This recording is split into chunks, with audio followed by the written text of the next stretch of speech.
All right, so this is another limiting reactant problem, but in this case, we have to go all the way to the percent yield for, in this case. Acetonitrile, right, would be this one, our product. And then we have our propylene over here, which is the C3H6. That's the reactant. And it's saying that they had a yield or experimental yield experimental yield of 105 acetonitrile, right? And then it gave us the different amounts or starting amounts of our reactants. So let's start with the propylene. So 180 grams of propylene. And then it gave us the molar mass as well. 1 mole of propylene over 42.09 grams of propylene. And then we are looking at propylene and our acetonitrile over here. So that is that's 4 moles of acetonitrile over 4 moles of propylene.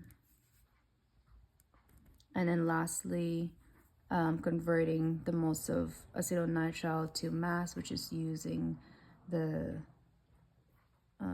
53, the mass of propylene, acetonitrile over 1 mole of acetonitrile. Okay, so this is why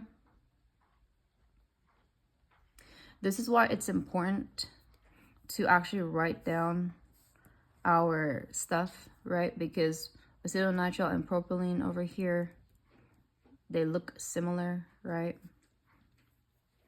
So make sure that you label everything.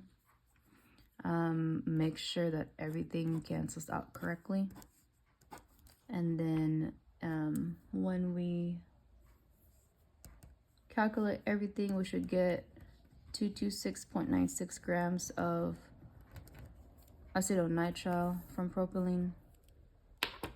The next thing that we're gonna try out is our nitrogen monoxide. No, that's 125. Okay, and then times 1 mole of nitrogen monoxide is 30.01 grams of nitrogen monoxide.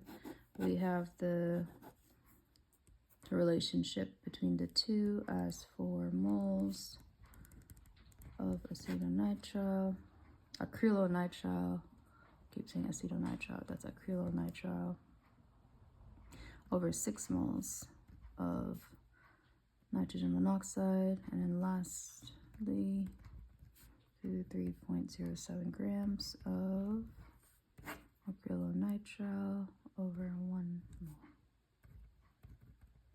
Okay, and then make sure everything cancels out. And then we should get 147.37 grams of acrylonitrile. Okay, so then we're going to go by this, since that's our theoretical yield. That's the smallest amount that we can produce.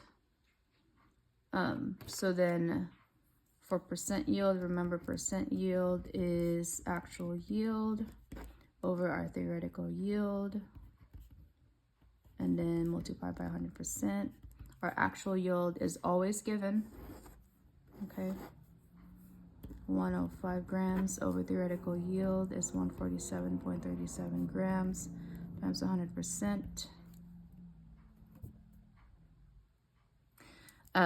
And then if we calculate that, we get about 71.3% yield, okay, which is E.